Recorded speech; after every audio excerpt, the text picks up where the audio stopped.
제가 관계를 위해서 이곳에 왔습니다. 특별히 이기원 목사님과의 특별한 관계를 위해서 이곳에 오게 되었습니다. 아마 여러분과도 이 만남을 통해서 하나님이 특별한 인연을 주지 않을까 그렇게 기대를 해보게 됩니다. 성경적 회복을 위한 자기 대면이라는 주제로 함께 이야기를 좀 나눠보도록 하겠습니다. 하나님이 우리를 창조하실 때 관계를 위해서 창조하셨다고 하죠. 그래서 하나님과의 관계, 또 부부, 아담과 하와, 그리고 자녀, 그리고 이웃들. 관계는 우리의 삶에 마치 생명과 같은 것이라고 생각이 듭니다. 그래서 우리가 이 생명이 건강할 수도 있고 또 병들 수도 있고 강할 수도 있고 약할 수도 있는데 이 모든 것들이 관계에서 오는 것 같습니다. 그래서 관계가 좋으면 또 관계가 건강하면 우리에게 기쁨이 있고 또 감사가 있습니다. 그러나 관계가 깨어지거나 또 관계가 병들면은 기쁨이 사라지고 고통이 찾아오고 감사 대신에 불평이 오는 것 같습니다. 그래서 우리는 나의 관계를 좀 점검해 볼 필요가 있는데 그것을 통해서 내가 하나님이 주신 생명을 어떻게 누리고 있는가를 확인해 볼 필요가 있는 것입니다. 오늘의 주제는 많은 강사님들이 관계의 기쁨에 대한 전문적인 주제들을 많이 다루고 있는데 저는 또 목회자이기도 하고 또 상담자이기도 하고 또 회복 사역자이기도 하고 가정 사역자이기도 합니다. 그래서 좀 더 성경적인 관점에서 큰 이해를 한번 해보는 것도 좋겠다는 생각을 해보게 됩니다. 그렇게 이해하시고 이 강의에 참여해 주시면 감사하겠습니다. 성경적 회복의 전제가 있는데요. 성경적 회복이란 이 성경적 세계관을 반영할 수 있어야 됩니다. 그러니까 큰 그림을 그릴 수 있어야 된다는 거죠. 그리고 성경적 자원을 통해서 회복이 이루어져야 됩니다.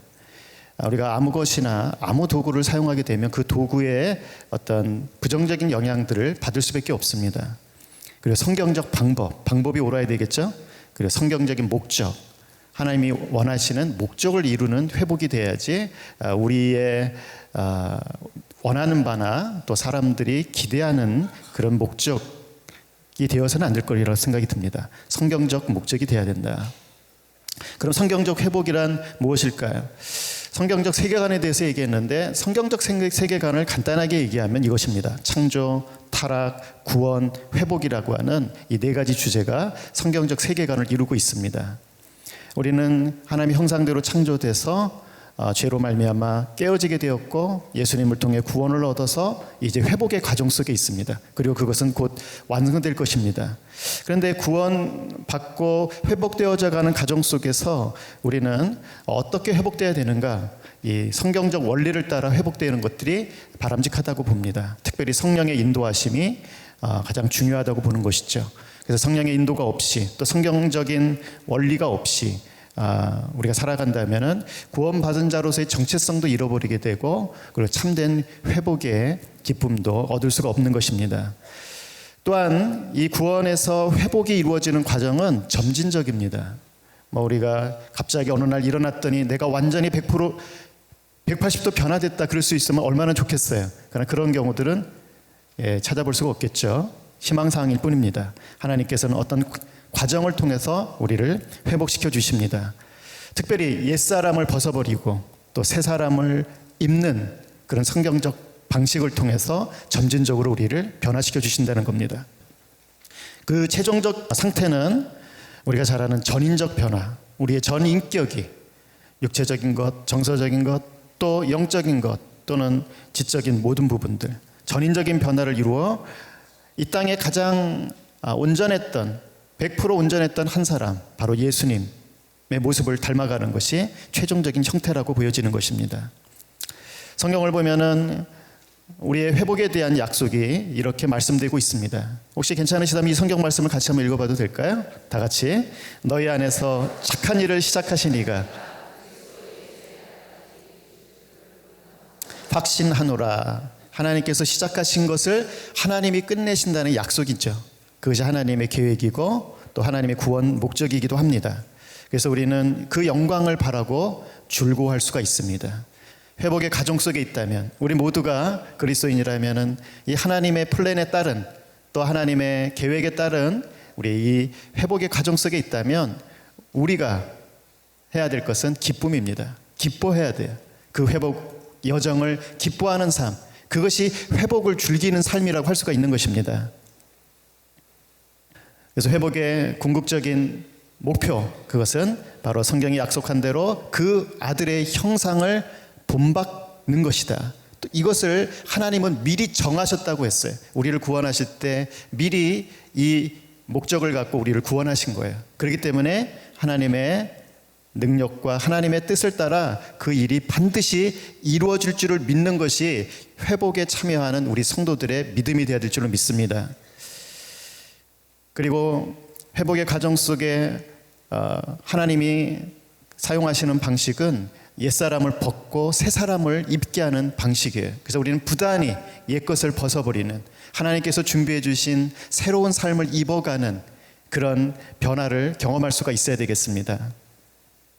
저희 지구촌교회에서는 성경적 회복 프로그램으로 크게 보면은 이 자기대면이라는 과정을 저희들이 훈련하고 있습니다. 그리고 제자훈련, 샬롬 축제, 저희 회복 축제를 샬롬 축제라고 합니다. 그리고 셀그룹 모임을 통해서 우리 성도들이 점진적이고 그리고 하나님께서 궁극적으로 이루실 그 회복의 삶을 살아갈 수 있도록 돕고 있습니다.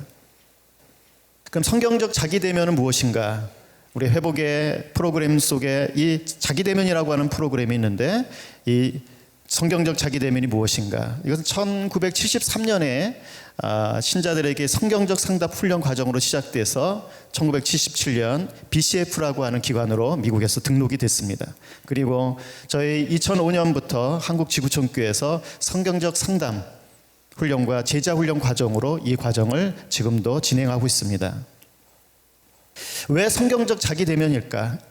아마 이 이야기가 좀 생소한 분도 있을 거예요. 우리가 회복, 관계의 기쁨이라는 주제를 가지고 이번 컨퍼런스를 진행하고 있는데, 여기에 성경적 자기대면의 의미가 뭔가?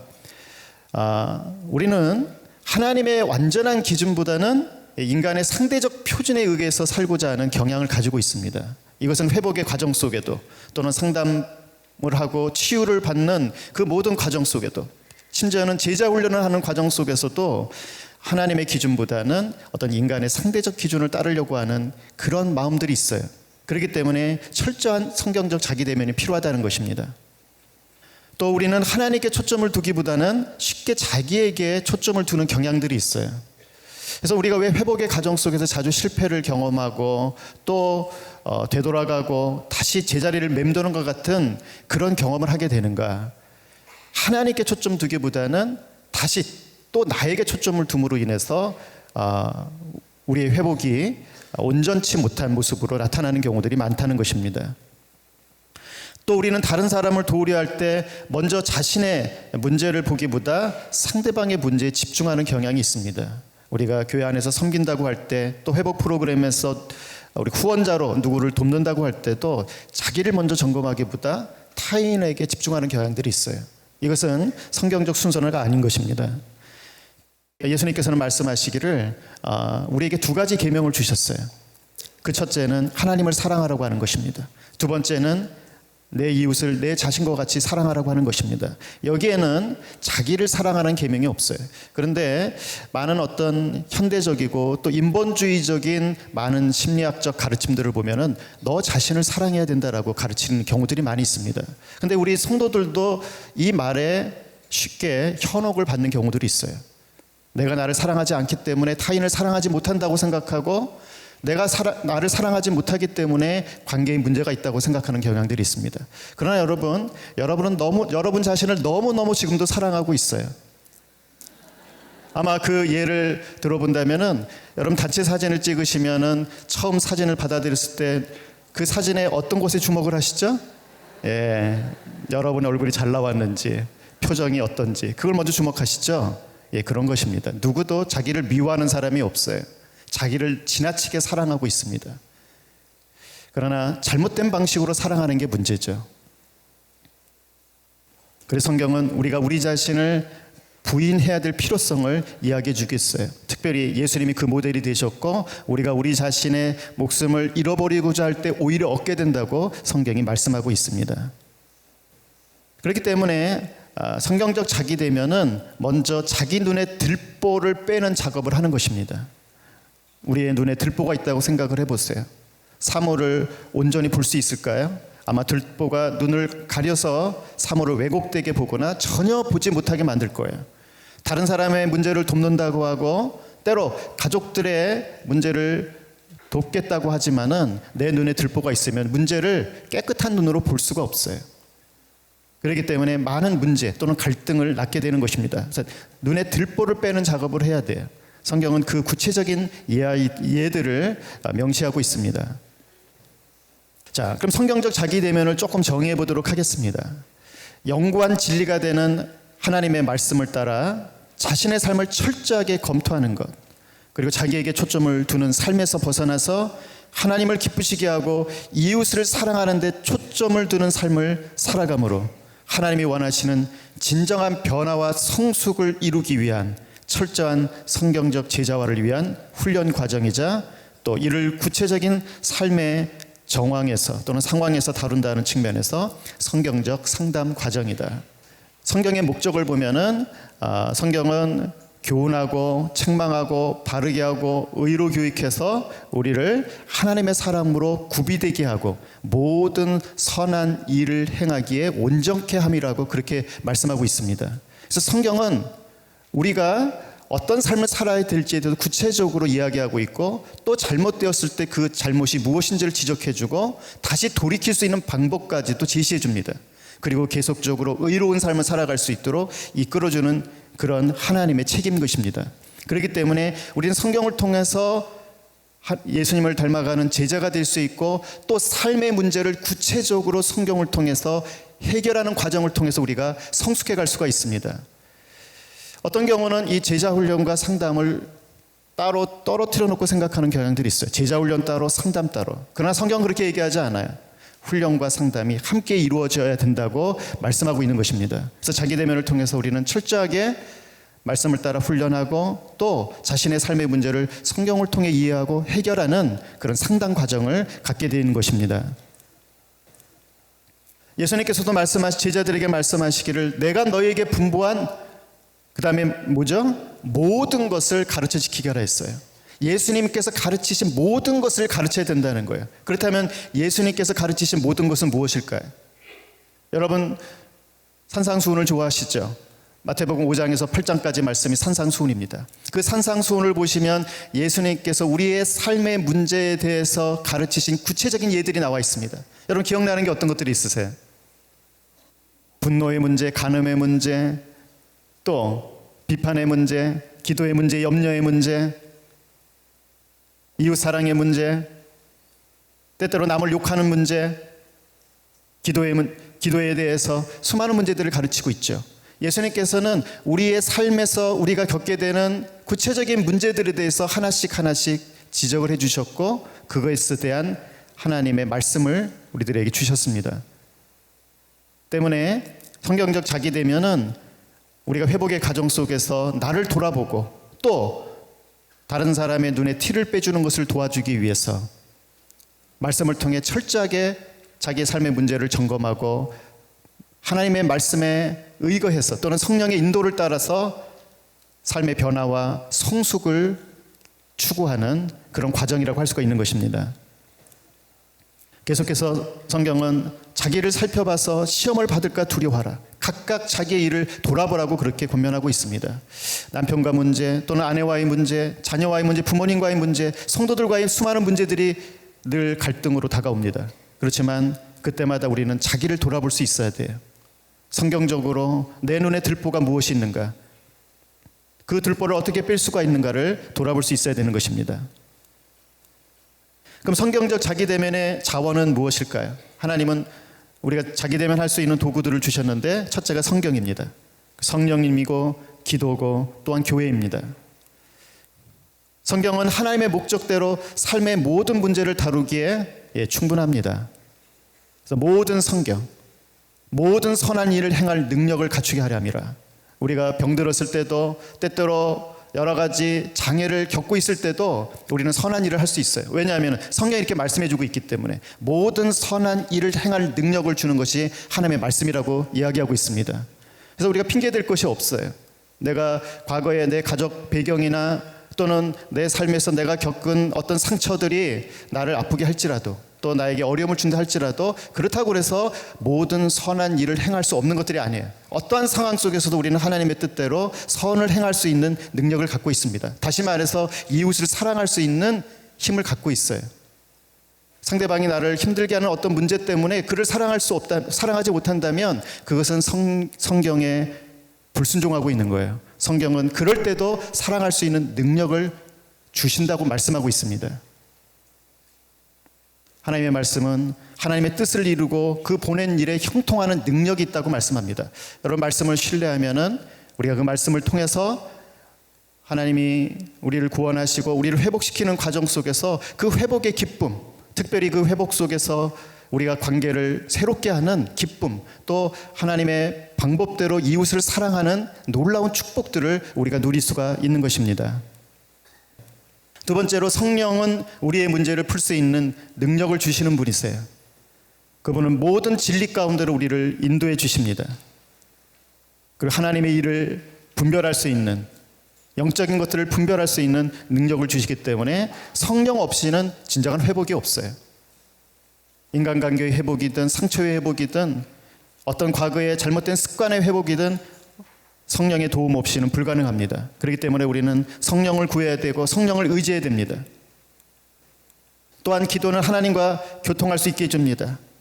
하나님께서 우리가 기도할 때 우리의 이성을 초월한 답을 주십니다. 그리고 그것이 우리 마음에 평강을 가져옵니다.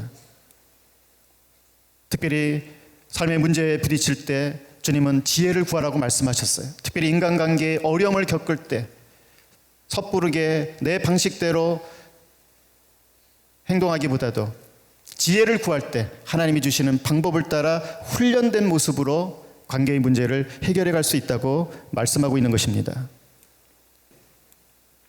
또한 회복의 자원으로 교회가 하나님께서는 교회를 주셨습니다. 그리고 교회를 통해서 서로를 돌아보게 하셨어요.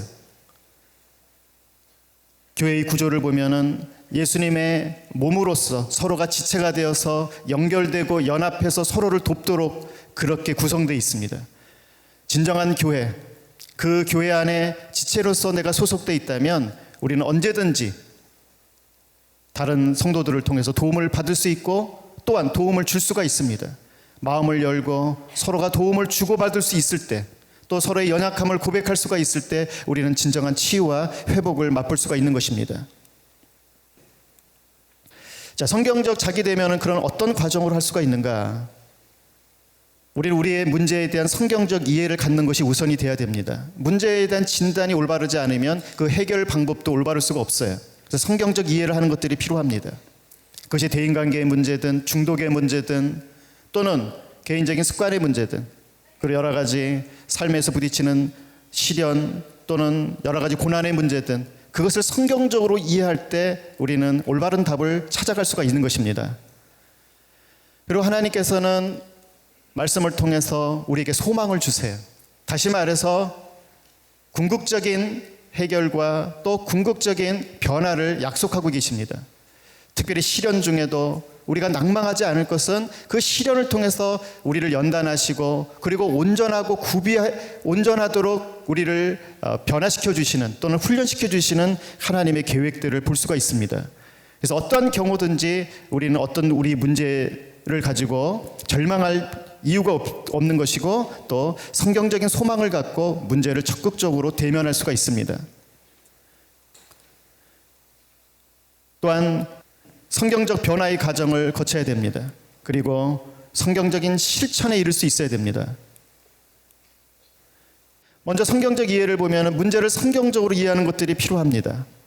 문제는 마음에서부터 시작이 됩니다. 예수님께서는 그래서 우리의 마음을 중요하게 다루셨습니다. 그리고 마음에 있는 것들이 행위로 나타난다고 성경은 얘기합니다. 우리의 생각, 말, 행동, 밖에서 들어가는 것이 우리를 더럽게 하는 것이 아니라 마음에서 나오는 것이 우리를 더럽게 한다고 예수님께서 말씀하셨어요. 그래서 마음에 있는 것이 나오는 것입니다. 관계에 어려움을 겪습니까? 기쁨이 없고 감사가 없고 평안이 없습니까? 그렇다면 우리 마음을 점검해 봐야 돼요. 내 마음에 어떤 문제가 있는지, 그리고 그것이 어떤 모습으로 행위로 드러나고 있는지, 그리고 그것이 어떻게 관계를 깨트리고 있고 힘겹게 만들고 있는지를 돌아볼 수 있어야 됩니다. 그리고 마지막에 나타나는 것이 느낌이에요. 이 느낌은 중립적이고 또 비자발적인 것이기 때문에 그것을 선하다 악하다고 할 수는 없어요. 그러나 그 느낌은 하나의 표시이기 때문에 우리가 어떤 문제를 겪고 있는가를 볼 수 있게 해줍니다. 그래서 느낌을 지나치기보다는 하나의 경고등으로 볼 필요가 있습니다.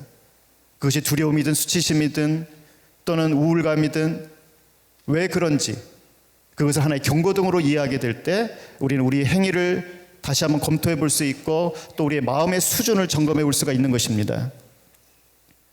창세기 4장 6절 7절을 보면은 하나님께서 가인에게 말씀하기를 내가 분하여함은 어찌 됨이며 안색이 변함은 어찌 됨이냐라고 우리 가인이 품고 있는 감정, 분노의 감정을 주님께서 타치해 주셨어요.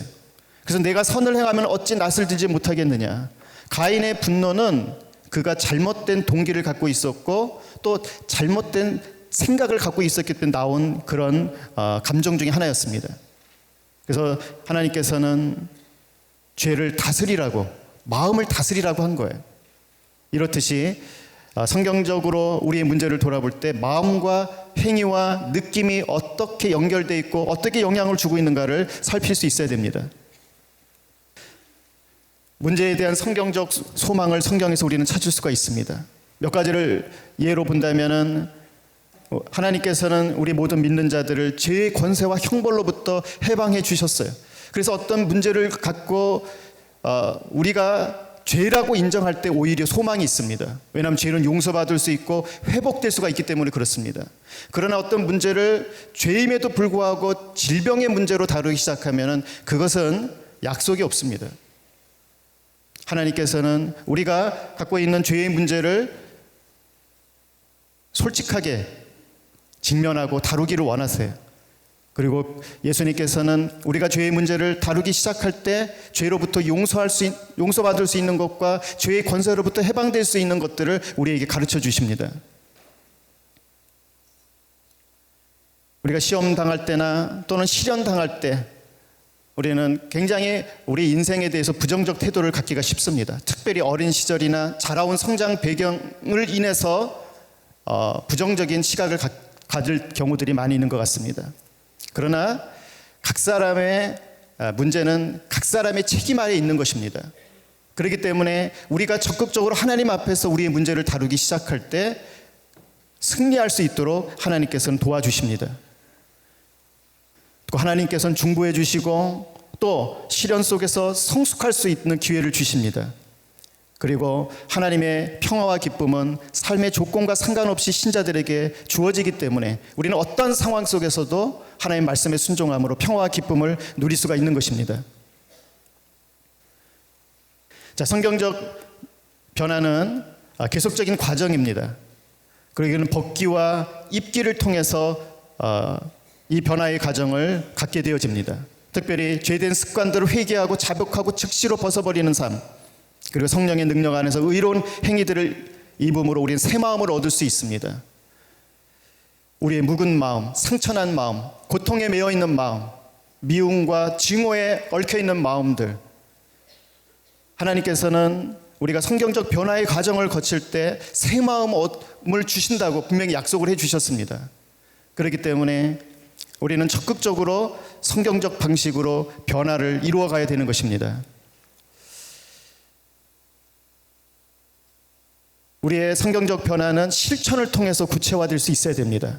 그래서 반드시 구체적인 실행 계획을 세워야 되는데 주님께 지혜를 구함으로 시작할 수 있고 성령의 지배를 받음으로 또 철저히 자기를 평가하고 자백하고 그 성경적인 입기의 목록을 만들고 매일의 변화의 삶을 위한 기본 계획을 개발하고 유혹 상황에 대한 비상 계획을 개발하고 필요할 때 도움을 받는 것을 통해서 구체적인 실천을 할 수 있습니다. 많은 우리 그리스도인들이 성경은 많이 알지만 이 행하는 부분이 너무 부족하기 때문에 실패하는 경우들이 많아요. 그리고 야고보서는 우리가 알면서도 행치 아니면 그것이 죄라고 얘기합니다. 또한 그것이 자기를 속이는 것이라고 얘기하고 있습니다. 성경적 변화는 실천을 통해서 이루어집니다. 구체적으로 계획해야 돼. 성령의 도움을 얻어서 구체적인 계획을 세우고 또 성령의 능력의 도움을 받아서 실행해 갈 때 우리는 회복의 과정을 거칠 수가 있습니다.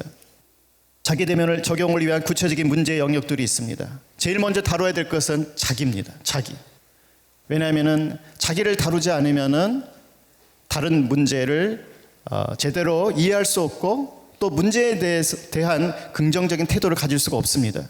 그래서 자기를 다뤄야 되는데 자기를 비하한다든지 찬양한다든지 연민을 갖는다든지 하는 이 모든 문제는 자기에게 지나치게 집중됐을 때 오는 문제들이에요.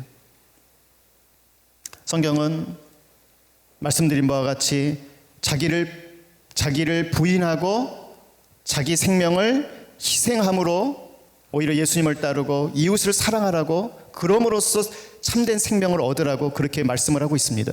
그래서 먼저 자기를 다뤄야 돼요. 철저하게 다뤄야 됩니다. 그래서 자기를 다루기 위한 여러 주제들이 있는데 인간관계 속에 자주 등장하는 시기와 질투, 탐심과 욕심의 문제들. 시기는 남이 가진 것을 내가 갖고자 하는 것이고 질투는 마치 남이 가진 것을 내가 뺏긴 것처럼 여기는 그런 마음들입니다. 철저하게 자기 중심적인 마음에서 나오는 그런 모습들이에요. 그렇기 때문에 자기 내면을 통해서 철저하게 자기를 다루기 시작할 때 자기로부터 벗어나게 돼요. 자기로부터 자유로워지게 됩니다. 자기로부터 자유롭게 된 사람만이 이웃을 진정으로 사랑할 수 있고 관계를 기쁨의 관계로 만들어갈 수가 있는 것입니다. 그리고 분과 악독의 문제, 우리가 두 번째로 다뤄야 될 주제가 있다면 이 쓴마음, 성경에서 쓴마음이라고 하는 분과 악독의 문제예요. 때때로 분노는 필요한 것이기도 합니다. 자기를 지키기 위해서 또 남을 지켜주기 위해서 분노가 필요하죠. 그러나 자기 중심적인 분노는 죄악입니다. 그리고 자기를 해치고 타인을 해치게 되어지는 거예요. 성경은 말씀하기를 이 분노의 상황 속에서 죄를 짓지 않도록 주의하라고 하고 있어요. 그 얘기를 보면은 야고보서 1장 19절의 말씀을 보면은 말하기는 더디하고 또 성내기도 더디하라 라고 말씀하고 있지 않습니까? 성내기도 더디하라. 분노가 일어나는 그 자체를 죄라고 여기지는 않습니다. 그러나 분노를 표현하는 방식에 있어서는 죄가 될 수도 있고 아니면 덕이 될 수도 있습니다. 그렇기 때문에 이 분노의 문제를 철저하게 성경적 방식으로 다루기 시작할 때 우리는 분노에 지배받기보다도 분노의 상황 속에서 성경적인 그런 행동을 취할 수가 있는 것입니다. 악독은 일종의 미움 같은 거예요. 누군가를 원망하고 또는 미워하고 적대시하고 또는 원수 갖고자 하는 그런 마음들. 보통 내적 치유에서 이런 문제들을 자주 다루게 됩니다. 그러나 혹시라도 우리가 이 문제를 다룰 때 타인에게 원인을 둔다면 그것은 올바른 방법이 아닙니다. 철저하게 그것을 수용할 수 없고 그것을 이해하지 못하는 나 자신의 문제로 받아들이기 시작할 때 우리는 지혜롭게 그 문제를 해결해 갈 수가 있는 것입니다. 기타 대인관계의 문제들, 특별히 부부관계, 부모와 자녀관계, 이것은 가장 중요한 문제이기도 합니다. 앞선 강사님이 이 부부관계 문제를 다뤄주셨습니다. 저도 지난 한 20년간 지구촌교회에서 가정사역을 담당해 오면서 이 대인관계의 문제, 부부의 문제, 자녀의 문제를 많은 케이스를 다뤄왔습니다. 대부분의 대인관계의 문제들은 너무 자기에게 집중하는 데 오는 거예요. 너무나도 안타까울 정도로 자기에게 초점을 맞춥니다. 원망과 미움이 너무 많아요. 이해하기보다도 오해하는 경우들이 많아요. 갈등을 겪을 때 상대방의 문제를 더 크게 보는 경우들이 많습니다. 이것은 하나님의 방법이 아니라고 생각합니다. 하나님은 우리를 이 땅에 피스메이커로 보내주셨어요. 하나님의 자녀들은 모두가 다 피스메이커입니다. 피스메이커는 예수님이 사셨던 방식대로 살아가는 사람입니다. 그분은 하나님이셨고 또 온전하신 분이셨지만 철저하게 자기를 희생하시고 그리고 세상에 화평을 주기 위한 삶을 살아오셨어요. 피스메이커의 삶은 나보다 타인을 중요하게 여기는 삶이고 나의 이익보다는 타인의 이익을 먼저 구하고 자기를 희생할 줄 아는 그런 삶을 살아가는 것입니다. 이런 관점에서 자기를 돌아보고 내가 이기적이고 또는 지나치게 욕심과 또는 오해와 때로는 미움 속에 들어가 있지 않은가를 점검함으로써 우리는 피스메이커로서 내 자신을 새롭게 할 필요가 있는 것입니다. 결혼관계, 부모 자녀 관계. 자, 우리가 보통 그 심리적인 문제를 다룰 때 가장 많이 다루는 부분이 이 우울의 문제입니다. 우울감은 어디서 올까요? 성경은 우울을 죄라고 여깁니다. 이것을 동의하지 않는 분들도 많이 계실 것입니다. 그러나 이제 어떤 우리가 일상적으로 느끼는 어떤 우울감 속에는 죄가 아닌 우울들이 있어요. 건강이 안 좋아서 그럴 수도 있고, 또는 가족 중에 누가 사고를 당해서 그럴 수도 있고, 여러 가지 이유들 때문에 우울감 가질 수 있어요. 그러나 그 우울 중에는 어떤 죄로 말미암는 우울들이 있어요. 죄책감으로 말미암는 우울들이 있습니다. 그래서 심리학자들은 이 죄책감이 가져오는 우울의 문제를 가장 크게 다루기도 합니다. 하나님과의 관계에 있어서 하나님을 사랑하지 못하고 이웃을 사랑하지 못하고 자기에게 집중하고 자기의 어떤 이익만을 구할 때 우리는 관계가 깨질 수밖에 없습니다. 깨어진 관계 속에 평화와 기쁨은 없습니다. 감사는 없습니다. 그리고 철저하게 고립될 수밖에 없습니다. 그로 인해서 찾아오는 고립감으로 인한 우울들, 그것은 병적인 우울들이에요. 자기 대면을 통해서 우리는 성경적으로 이 우울의 문제를 다룰 수 있어야 됩니다. 하나님께서는 우리가 이 땅에서 이웃과 더불어 기뻐하라고 말씀하십니다. 그리고 범사에 감사하라고 말씀하셨습니다. 감사와 기쁨, 이것은 하나님이 우리에게 주신 축복이에요. 구원받은 자가 누릴 수 있는 은총입니다. 이 감사와 기쁨이 없는 사람은 죽어있는 삶이라고 할 수가 있어요. 감사와 기쁨이 없을 때 걱정, 근심, 우울, 불안, 초조, 이런 것들이 우리의 마음을 지배하게 되어지는 것입니다. 그런 면에 있어서 우리가 성경적으로 우울의 문제를 다룰 수 있어야 돼요. 두려움과 걱정도 마찬가지입니다. 좀 더 뿌리 깊은 죄가 있습니다. 생을 지배하는 죄. 하나님을 부정하고 말씀을 부인하고 자기의 생각과 판단과 이기심을 가지고 삶을 대하는 생을 지배하는 죄의 문제를 우리가 해결할 필요가 있습니다. 죄를 해결하지 않은 상태 속에서 심리적인 문제를 다룬다고 하면은 그것은 하나님의 뜻과 역행할 수가 있어요. 그리고 올바른 방법이 아니에요. 성경을 통해서 자기를 먼저 다루고 자기 안에 죄의 문제를 다루고 심리적인 문제가 어디서 기인한 건지를 철저하게 다룰 수 있을 때 우리는 성경적 방식으로 회복의 과정을 거쳐갈 수가 있는 것입니다. 하나님께서는 성경을 통해서 분명한 삶을 위한 표준을 보여주셨어요. 우리가 어떤 삶을 살아갈 때 가장 행복한가를 가르쳐 주셨어요. 여러분, 하나님 우리를 어떤 존재로 만드셨을까요? 하나님의 형상대로 만드셨다고 했습니다. 하나님은 어떠한 분이십니까? 하나님은 사랑이시라고 말씀하고 있습니다. 그렇기 때문에 우리가 디자인되기를, 우리가 창조되기를 우리는 사랑할 때 가장 행복하도록 그렇게 디자인된 거예요.